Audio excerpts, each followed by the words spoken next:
Have you ever wondered what someone writes when they know they might not come back? Of all the boxes I've opened in forgotten archives, none made me hesitate like this one. Inside was a single worn envelope, sealed with tape and a barely legible serial number. In the corner, a note in firm handwriting, Afghanistan, 2004.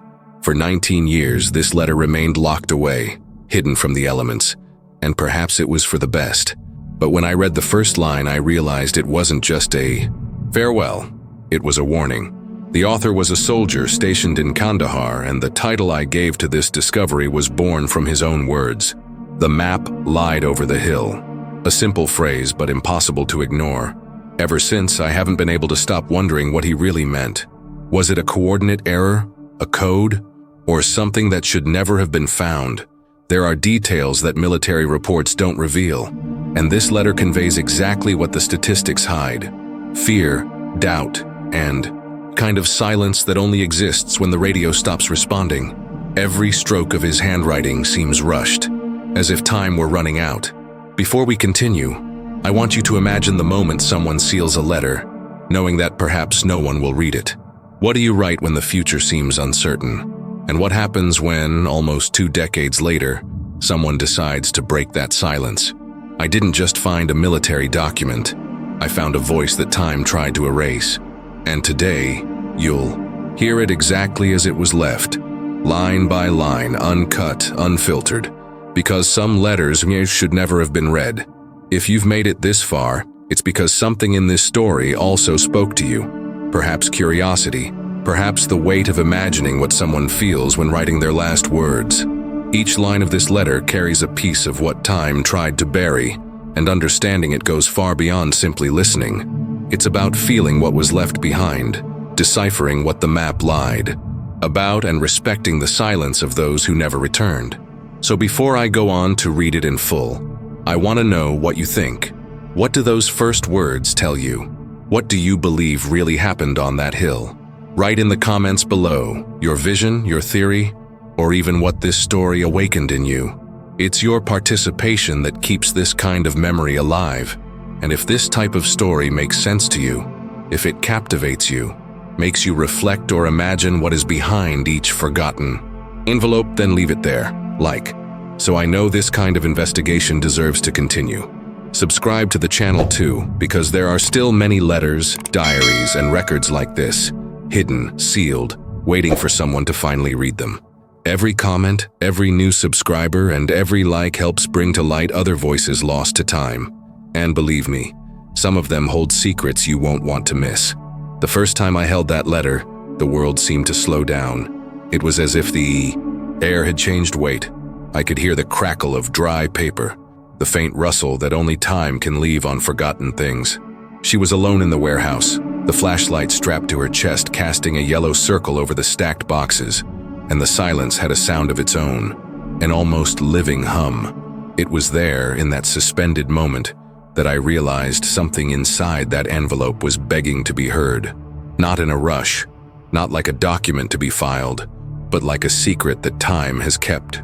Politely, the postmark read Kandahar, 2004, and even though I'd seen that date 1,000 times in war reports, I'd never felt its weight the way I did that day. 19 years. 19 years that piece of paper had been waiting for someone curious enough to break the seal. I took a deep breath. The ribbon was brittle, and dust rose into the air like a tiny ghost. Inside, just 2 sheets, handwritten in faded blue ink. At the top, a serial number, 21B Hill 37. Below, the first sentence, the map lied about the hill. Those 6 words gripped me more than any official report. What did he mean by that? Maps don't lie. People do. Maps make mistakes, they become outdated, but lying was different. The author signed his name with only the letter D.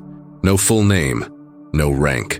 The firm yet tense handwriting showed someone trained to write quickly, but struggling to control the trembling in his hands. I began reading slowly, letting each line sink in as if the paper breathed along with me. He spoke of a reconnaissance mission, an ordinary, or what should have been an ordinary, night in the hills of Kandahar. He mentioned the unbearable heat, the constant sound of generators, the smell of dust mixed with burning oil. All of this seemed normal, until he got to the part where he described the rendezvous point. We climbed as per the map. 2 hills were marked, one to the north and one to the east. When we got there, there was only one. The second one disappeared. I paused for a moment. I tried to figure out if it was a metaphor or a misdirection. He continued. The compass spun on its own for 30 seconds. The radio made a sound like breathing, then silence. His words seemed to alternate between technical reporting and venting. Sometimes he used military terms. Other times he wrote as if he just wanted someone to listen. He said he felt like time stopped every time he looked at the hill, that his wristwatch froze, and that the map corrected itself, showing 2 hills, again as if mocking them. As I read, part of me wanted to believe it was all due to stress, sleepless nights, and fear. But another part, the one that always keeps me going in these stories, told me to keep going. I searched for records. Almost nothing. The detachment's name was erased. The coordinates were non-existent. No official patrol reports from that location. It seemed the world had decided to pretend the place never existed. I returned to the letter. He described the last sunrise he'd seen. He said the sun rose behind the false hill and cast 2 shadows on the ground, even though there was only one elevation. He wrote, "The first shadow moves before the light." I closed my eyes for a second. Images formed without permission. Tired, sweaty men, staring at the horizon and trying to understand the impossible. Soldier D spoke of his comrades. He mentioned a sergeant who laughed even when he was afraid. A radio operator who swore he heard voices when the signal dropped. He said, "They said it was wind, but the wind doesn't call by name." With each line, the letter felt more alive. It wasn't just paper and ink. It was a piece of a person. And when I reached the final section of the first page, I realized I wasn't reading a mission report. I was reading a confession. If this letter is found, tell them we followed orders. No one wanted to go beyond the hill, but the map ruled.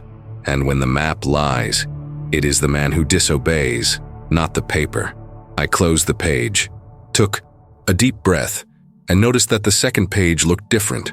The lines were heavier, the ink darker, as if he'd written in a hurry, perhaps by the light of a flashlight that was nearly dead. Before I began reading the second page, I looked around. The warehouse remained the same, cold, still, covered in dust. But somehow I felt like the air had changed. It's strange to say, but it felt like the silence was paying attention. The second page began with a request. If anyone reads this, don't correct the map. Leave it as it is. From then on, the sentences became fragments. No logical sequence, just bits of loose thoughts, as if he were trying to write faster than he could think. Words crossed out, strokes overlapping. I read and felt like I was watching someone fighting against time. He claimed to see lights that didn't come from helicopters, spoke of voices without language, and of a shadow that responded to his footsteps. But what caught my attention most was the last paragraph. Don't say we're dead, say the map wiped us out. At that point, I had to stop. It wasn't just the content, it was the way he said it. There was no fear, there was certainty, as if he had accepted that disappearance was part of his destiny. I closed the envelope slowly. I felt the texture of the paper against my fingers and noticed small marks of moisture. Maybe sweat, maybe rain, maybe tears. I thought about how many people had passed by that warehouse and ignored that box. How many eyes had looked at it without understanding what was inside. How many stories like this get lost, not for lack of importance, but for lack of anyone willing to listen. I looked again at the postmark, Kandahar, 2004, and I thought that same year, hundreds of letters left from there with messages of hope, love, and farewell. Some reached their destinations. Others, like this one, were trapped between worlds, the real and the forgotten. I looked up and noticed the sun was beginning to shine. Through the crack in the broken window, the light filtered through the dust and traced golden lines in the air. It was then that I decided I would read that letter to the world, not to solve the mystery, but so that Dia's voice could exist again, even if only for a few minutes. I closed the box, turned off the flashlight, and took the envelope with me. The walk back seemed longer than usual. Every step echoed. I thought about the hill, the 2 shadows, the voices on the radio, and I wondered, what really happened there? Sometimes the scariest stories aren't the ones that try to convince you of something supernatural. They're the ones that show you how little we know about what's real. And as I walked down the dirt road, with the envelope tucked inside my jacket, a phrase kept ringing in my head. The map lied about the hill. I didn't know yet how much those words would change everything. I got home and left the letter on the table, still in its envelope. I stared at it for a while, as if waiting for it to speak. Sometimes objects seem to hold a different kind of silence, you know? A silence that watches back. I knew that sheet of paper held more than ink. It carried the weight of someone who had entrusted their last thought to a yellowed piece of paper. I grabbed my notebook and began jotting down everything I remembered from the letter. Every sentence, every pause, every detail. I needed to put it all in order, try to understand what the man meant. The map lied about the Yao Hill. What kind of lie was this? Was it a cartographic error, a warning code, or a metaphor for something worse? I decided to do some research. I opened my laptop and searched for reports from 2004, operations in Kandahar, lost patrols, geographical features. Nothing. No mention of Hill 37. It was as if the place had never existed. The only nearby reference was an operation in an abandoned village 20 kilometers away, but with no connection to hills.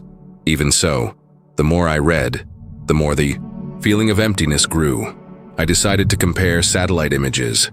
The 2004 images showed a small elevation at the approximate coordinates plotted on the map. The 2005 images showed nothing. The hill had disappeared. No shadow, no outline. The terrain appeared level, as if it had been cut through. For a moment I thought it was a camera error, but it wasn't. The change was real. The ground there had been remade, as if someone had erased the spot with an invisible eraser, and it was at that moment that I began to feel something strange. Not fear exactly. It was like a restlessness, an itch in my soul. I picked up the envelope again. The letter D stared back at me, firm, determined. I thought about the man behind the initial. Young, old. Did he have family waiting for him? Or was he one of those people they already knew might not return? I began to imagine his routine. The smell of dust, the 50-degree heat during the day, the biting cold at night, the sounds of the radio crackling, the crunch of footsteps on gravel. He must have been exhausted, maybe hungry, maybe afraid he'd never see his own home again. And yet, he found time to write. That meant a lot to me. Letters like that don't come out of nowhere. They're born from the urgency of being remembered. As I thought about it, I noticed the letter had small circular stains, drip marks. It could be rain, but it could also be sweat or tears. We'll never know those things. I ran my fingers over the lines and felt the slight relief of the pen. It was as if each word had been forcibly engraved, a struggle between time and ink. He wrote quickly, but also with precision, and in several passages he repeated one word. I heard. I heard the wind breathe. I heard footsteps behind the hill. I heard my name when no one spoke. 3 sentences, 3 different moments, all with the same verb. I heard. I closed my eyes and imagined that sound. The wind blowing sand, the clang of metal from weapons, and amidst it all, something whispering someone's name. It was a small but powerful detail, because in places where the sound of the wind is constant, distinguishing a voice is the kind of thing that drives a man mad. I did some research again. I found an account on a veteran's blog, published years later, about echo-swallowing hills. The author said that in some parts of Kandahar, the sound seemed to disappear, as if the air were sucking the words away. I wondered if D had experienced this. I began to piece together a timeline.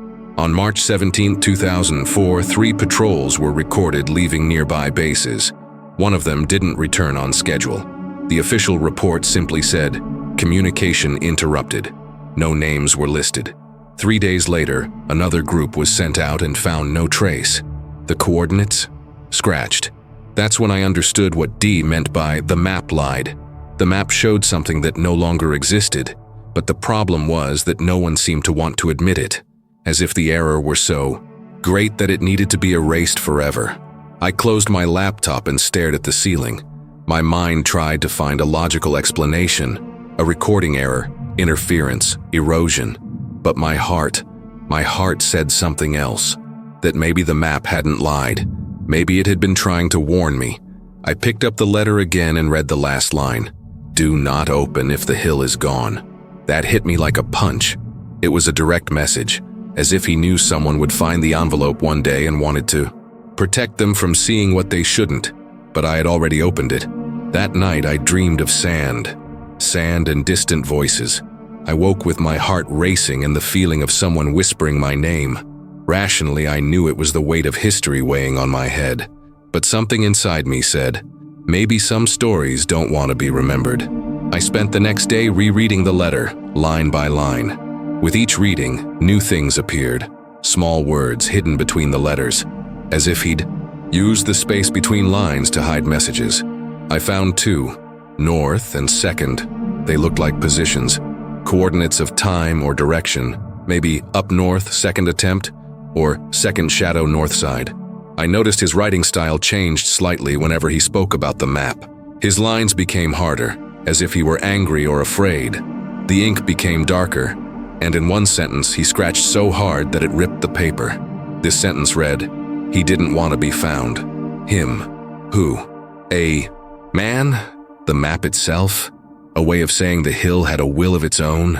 The more I tried to understand, the more vivid and impossible the story became. I needed to return to Kandahar, even if only virtually. I spent hours comparing old and new maps, and then I saw it. A small dot, a tiny error, a 3-degree difference in the direction of north. In 2004, the map marked true north. After 2005, all maps began showing magnetic north. This change, however small it may seem, creates confusion in the coordinates. And it is precisely in the midst of this confusion that the hill disappears. It was possible. Maybe D was right. The map lied, not because of human error, but because the magnetic field shifted. And for a group isolated in the middle of nowhere, that would be enough to get them lost. But there was still something that didn't add up. The lights. He spoke of the lights, waiting for a response. If they were gunshots, he would have known. If they were flashlights, he would have seen the movement. What were they then? I looked at the letter again. The stains, the folds, the smell of metal. Everything about it seemed to tell a second, invisible story. And I knew that somehow I was only scratching the surface. I've been wondering what drives someone to write knowing it might never be read. It's an act of faith, right?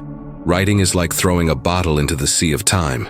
Maybe no one will find it, but maybe someone, one day, will read it. And that's why I'm here, telling you all this. Because now that this letter exists again, it no longer belongs to silence. It belongs to us, to those who listen, to those who feel. On the third day with the letter, I decided to stop looking for answers outside and start looking for answers on the paper itself. It may seem strange, but many old things speak to us in a silent way. The letter had fold marks, scratches, a faint sheen of grease from fingers that had passed over it in 2004. I placed the page under a low side, light, almost scraping the table. And it was like that, from an angle no one uses, that I saw it. Very faint grooves, insistent lines that weren't from the blue ink. They were marks from a pen without ink, as if he had sketched something and changed his mind. I took a pencil and very carefully rubbed the graphite lightly over the area. The design of the marks began to appear. It wasn't a drawing, it was letters. 3 words. North. Second. Wait. I stood still for a few seconds, as if the walls had drawn closer. North. Second. Wait. What did that mean? Second shadow north, second hill, second try, or wait facing north. I went back to the first page and reread the dawn passage. 2 shadows on the ground, a single hill on the horizon, the clock stopping for 30 seconds. 30 seconds again. North again. The letter had its own rhythm, a pattern that returned like a refrain. It wasn't just a rant. It was a map hidden within a letter that spoke of a map, a kind of puzzle, a warning. I decided to look at the back of the paper. At first glance, nothing. But as I held the light closer, I noticed tiny dots, like needle holes forming a broken line. I followed the dots with my fingernail. They traced the outline of a hill with a notch on the north side. I quickly compared it with the old satellite image I'd saved. The old relief had a notch in that exact direction. It was secretly trying to duplicate the shape of the terrain, an outline that the official map later erased. I placed the two sheets side by side and unintentionally matched the bottom right corner of one with the top right corner of the other. The sentences fit together like puzzle pieces. It was pure chance, but it worked. The line, "The first shadow moves before the light," touched the phrase, "Don't say we're dead." Beneath these two, the note hidden in graffiti, "North, second, wait," took on a new meaning.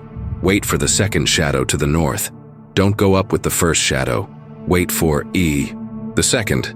In action, this means don't move on from the first reading. Confirm. Only then move forward. I took a deep breath. D wasn't telling a legend. He was leaving a survival technique, an instruction, as if he knew someone one day might fall for the same trick, trusting the first reading of the map when the world around them is telling them otherwise. I went back to the details, the smell, the texture, the way certain words were larger than others. Someone in a hurry doesn't decide to increase the size of a word for no reason. Never was larger in the English passage. Never climb. Never climb. The word never seemed almost like a road sign, stuck in the paper. And in Portuguese, when he came to himself, the tone changed. Do not climb. The letter had two voices within the same voice. The voice of the trained soldier and the voice of the tired man. I picked up the metal box the letter came in. There was a number scratched on it with a sharp object, perhaps a key. Tree-lie. Recognized it. It's the standard number for air pallets used for transportation. It doesn't mean the letter traveled on a pallet, but it does mean the box's owner knew that code.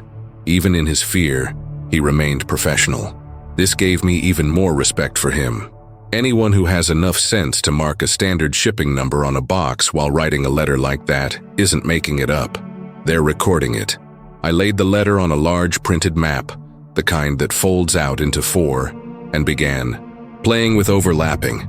The outline of the holes matched a specific valley when I rotated the paper about 3 degrees to the left.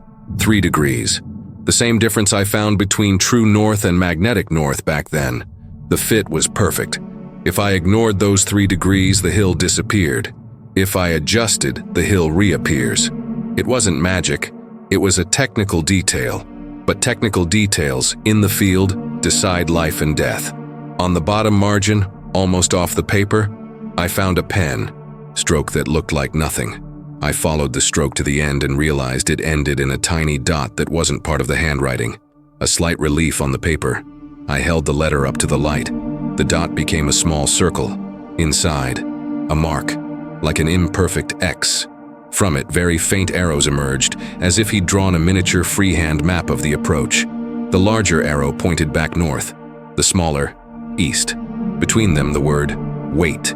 I found myself sitting, without realizing, how long, with my back aching, but completely within that hill that disappeared and reappeared with an angle of light, a minute on a clock, the mood of a compass. And in my head, the voices of the radio screeched, someone calling his name, D, and nothingness responding with wind. Deep down, letters like this are just that, conversations thrown against the wind, hoping someone will hear later. I reached for a glass of water. I drank it slowly, thinking about his comrades, the sergeant who laughed in fear, the radio operator who heard voices when the signal dropped. Maybe they were echoes. Maybe it was just my teeth chattering in the early morning chill. Or maybe they were memories of what they left behind, replaying inside my head, like the voices we hear when we've been awake for too long. I really wanted to find D's family, but respect trumped curiosity. Without a full name, a rank, or a confirmed unit, any attempt could be considered an invasion of privacy. And the letter asked for respect. The letter said, leave it as it is. Changing things doesn't always bring peace. Sometimes peace is accepting that part of history has decided to go with the flow. But there was still one thing to try. Heat. Paper reacts to heat when it has invisible marks, oils, touches, and faded ink. I lit a candle, keeping it far enough away to warm the air above the letter. Gradually, lighter spots began to appear in the corners, small, shapeless clouds that soon connected into thin lines. One side of the envelope took on new contours, and there in a timid curve, 3 letters that hadn't been visible before were revealed. DFNIT took me a while to understand, until I remembered a common term on archival stamps. Deferential, it's not. Definition isn't either. I took a step back. I turned off the candle. I went back to the pencil. I traced the area lightly with the graphite, just to help my eyes decipher it. The F wasn't F. It was a poorly formed TDTN. Do not. Don't do. It don't climb. Don't correct. The same limiting tone, the same warning repeated in every possible way.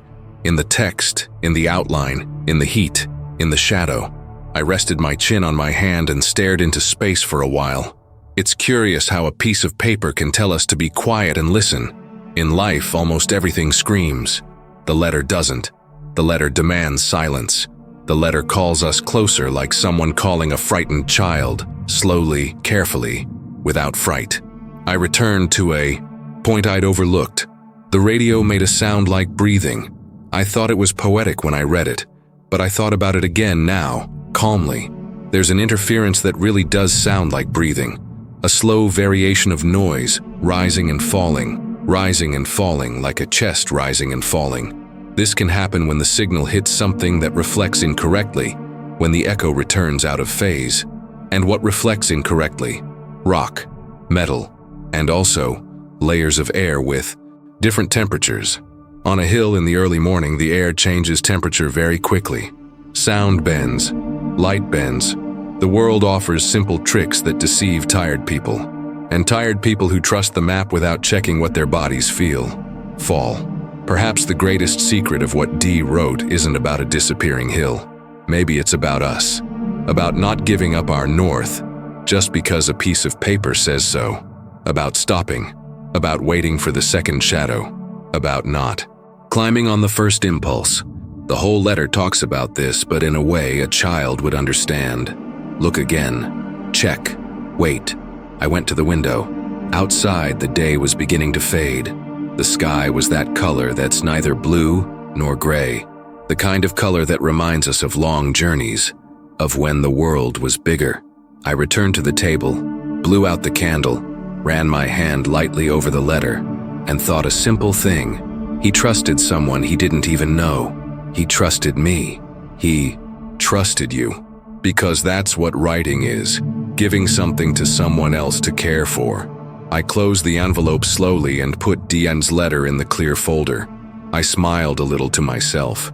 Not because I understood everything, but because now I knew how to proceed. The next step was what he himself asked me to do without spelling it out. Read exactly as it was left, line by line, with the care of someone holding a full glass. No rushing, no cutting, no fussing. And that's what I'm going to do. With you, from now on.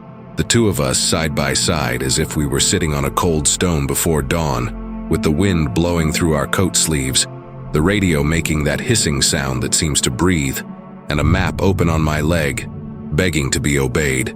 I'll open the letter, I'll read the first line, then the second, then the third. We'll move forward together with the calm we didn't have when we first read it. We'll wait for the second shadow. We'll listen to what the wind has to say, and if for a moment the clock stops for 30 seconds, that's okay. 30 seconds of silence don't kill anyone. 30 seconds of silence save. I run my fingernail over the ancient seal, and it gives way, as if recognizing a familiar touch. The sound is short, dry. The lamplight catches the edge of the sheet, making the bruised corners shine. I open it like opening an old map. The blue ink sleeping on the paper awakens slowly. I breathe. You breathe along. And then I begin to read. Exactly as Duo left it, in a voice that fits within the night. Afghanistan, 2004. I climb with 3. The map shows 2 hills. I see 1. The clock stops for 30 seconds. The compass spins. I wait. The wind calls my name. I don't answer. The map lies. The hill breathes. I pause for a moment, not out of drama, but out of respect. That's how it should be with lost letters, forgotten diaries, forbidden records. Respect first, answers later. My voice drops a half tone, like someone entering an empty church. And I continue. If anyone reads it, tell them we followed protocol. Tell them no one wanted to be a hero. Tell them the first shadow wasn't ours. Tell them we waited for the second. Tell them the map changed its mind before we did. I place the sheet on the table and feel the vibration of the paper under my finger. It feels, for a second, like it's more than paper. And then, without rushing, I adjust my chair, move a little closer to the microphone, and prepare to continue. Reading? Because now, more than ever, it makes sense to continue exactly from where we left off. And it is from here that we will continue together, opening the next line of the letter, word by word, without cutting anything, letting the desert wind come in through our bedroom window and move the corner of the page, as if Kandahar 2004 could fit on our table today. The next letter seemed even shakier. Day 21. No one slept. The flashlights failed, and the map showed 3 hills. Again, but we could only see one. The right shadow wouldn't appear. Someone said it was the heat, a mirage. Another said not to look. I looked anyway. The ground was breathing, slow breathing, as if it were alive. I stopped. The sound of the wind hitting the window seemed to repeat the same rhythm he'd described. Slow, deep, almost alive. I felt a shiver that started in my back and rose to the nape of my neck. I continued reading. The radio rang twice. We didn't answer. The sergeant wrote in. His notebook, line open, no return. Then he put it away. He knew. The way he wrote Sabia gave me the impression that D was no longer just stating facts. It was a farewell. The kind of sentence you write when your body has already understood something is wrong, but your mind still wants to leave a message. The sand rose like smoke. It looked like snow, but it burned. One of us ran, shouting that the hill was moving. I saw it. It wasn't moving, but changing shape, as if the shadow was pushing from within. For a moment I closed my eyes. It was impossible not to visualize the scene. The desert vibrating, the sand shifting like a low tide, and men trying to comprehend what they were seeing. Decky's voice rang clear in my head, even though it had been written almost 20 years ago. I continued. I write with the light of the radio. The wind speaks back. The coordinates have changed again. If this gets to anyone, tell them the map lied, yes, but only because someone told you. There's something here that doesn't want to be drawn. That sentence made me lean back in my chair. Something that doesn't want to be drawn. I stared at the walls of my office, the dim lamp casting shadows in lines that resembled mountains. For a moment, I felt like the room itself was breathing along with me. I went back to reading. The second shadow came. Too late. The first took 2. The second waited for us to stop running. When I looked back, the camp was gone. I was left with the radio and the map. Both were silent. He wrote as if narrating his own absence. If the map still shows the hill, don't climb it. Wait for the wind to change.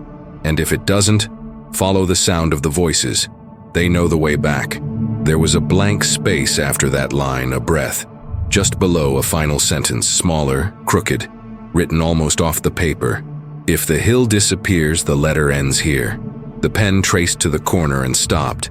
The end was abrupt, clipped, as if he had stood up mid-sentence. I remained silent. The sound of my own wall clock seemed louder. I ran my hand over the signature, a simple D, and felt the urge to say his name out loud, even though I didn't know what it was. It's strange, but reading letters like this ends up feeling like you're part of the story. You carry a piece of the writer's life with you, and that piece decides to stay with you for a while. I closed the envelope and pressed it to my chest. I stood there for a few seconds. That's when I realized the letter smelled of iron, not paper. A cold, metallic smell, like a tool left out in the rain. Maybe it was the air in the box where it was stored. Maybe not. I turned on the overhead light and spread out all the notes I'd made on the table. The coordinates, the numbers, the dates, the cutout sentences. I wanted to understand what happened on that hill. I wanted, at the very least, to confirm that he existed. I searched the old databases. I found only one document, partially declassified, mentioning a patrol that went missing in March 2004. No names, no details, but in the footnote there was a line that stopped me cold. Area reassessed. Terrain inconsistent with previous records. Incompatible terrain. The same kind of bureaucratic language that time uses to hide what it doesn't want to be remembered. I spent hours comparing old and new maps, and I realized that, indeed, in that region there was a spot that seemed to float. In the 2003 satellite images, a hill. In 2004, half. In 2005, nothing. Then the terrain was flat. No sign of construction, excavation, or explosions. Just emptiness. But what struck me most wasn't the disappearance. It was the shape of the shadow in 2003. A double outline. A shadow within a shadow. Exactly what he described. I leaned back in my chair and let the computer turn off on its own. The fading brightness of the screen seemed to match the end of the letter. The silence that remained was heavy, but beautiful. The next day I decided to do what I always do with letters like this. Read them aloud from beginning to end without interrupting. It's a ritual, a way to restore sound to the words that had been trapped on paper. I recorded myself reciting the lines of D. As I read, the room seemed to respond. The microphone picked up tiny hisses, subtle noises, like radio interference. Maybe it was a coincidence, maybe not. I played the recording, and between the gaps in my speech, something low sounded. It wasn't a voice. It was breathing. It rose and fell almost imperceptibly. The same sound he described. I took a deep breath, put the recording aside, and thought, maybe this is the hill. Maybe what he called the hill was a place where sound bends, where time bends, where the map, no matter how hard you try, will never be able to tell the truth. And it was at that point that I realized that this story isn't just his. The letter D is about all of us, about when the map of life says one thing but the terrain shows another, about trusting too much in lines drawn by distant hands, about learning to wait for the second shadow before ascending. How many times has our map also lied? How many times have we believed the path because it was drawn, without realizing that the ground beneath our feet had already changed? These questions echoed as I put the letter back in the folder. I remembered his words, "Leave it as it is." Perhaps the respect he demanded wasn't just for the hill. Perhaps it was for the mystery itself. Some truths lose their meaning when you try to explain them too much. I closed the folder, turned off the lights, and sat for a moment in the dark. The sound of the wind outside was the same as he'd described, a wind that speaks back. I felt like laughing nervously, thanking him, crying, all at once. I picked up the microphone, turned it back on, and spoke softly. "D, your letter has been read. The map lied, but your voice continues." I paused for a few seconds. And if you, who are listening to this now, felt the same butterflies in your stomach as I did, write in the comments, "The map lied, but I keep looking." That way I know you listened to the end. I let the recording roll until silence took over. The wind picked up a bit, the light flickered, and for a moment the clock's hands stopped. Exactly 30 seconds. When the clock started moving again, I realized the sound of the wind had stopped. The air in the room was still, heavy. I felt as if time had paused, for a moment just to listen to the letter with me. I stood there, silent, staring at the transparent folder on the table. Inside, the yellowed paper seemed to still vibrate, as if it held the energy of whoever wrote it. I picked up the envelope one last time and carefully ran my finger over the name of the place. Kandahar, 2004. It was simple, handwritten, but now it carried a completely different meaning. That dot on the map, that faded hill, was now much more than coordinates. It was a symbol of what happens when stories try to disappear and someone, one day, decides to search for them again. I thought about how many voices are still trapped in boxes, waiting for someone to open them, read them, and remember them. How many hills still lie, hiding what time wanted to erase. And I understood that perhaps this is the role of those who encounter them, not to resolve, not to correct, but to listen. As I put the material away, I smelled the same metallic scent in the air, the same slight chill I'd felt when I first opened the letter. And then, without thinking, I spoke softly, almost like a promise. "D, I'm going to keep this alive. You haven't been erased." I turned off the lights, left the window ajar, and slowly walked out. The wind blew in again, rustling the corners of the papers as if to say goodbye. I looked back, and for a moment, I swear I saw the reflection of a double shadow on the wall. Maybe it was just the reflection of the streetlight, or maybe it was the second shadow biding its time. I smiled. I closed the door and thought, maybe the map never lied. Maybe it just didn't want us to see everything at once. And that's why I keep going. Because every hidden letter has a reason, and each voice that is heard again is a part of the past that decides to breathe again. If you felt this way too, if this story made you think, give you goosebumps, or imagine what's between the lines, write in the comments. The map lied, but I keep looking. That's how I know you've made it this far. Leave your like, subscribe to the channel, and turn on notifications, because there are still many letters, diaries, and records waiting for someone brave enough to open them. Some will move you, others will scare you, but they all have something in common. They were waiting for you. Until next reading. And remember, be kind to the past.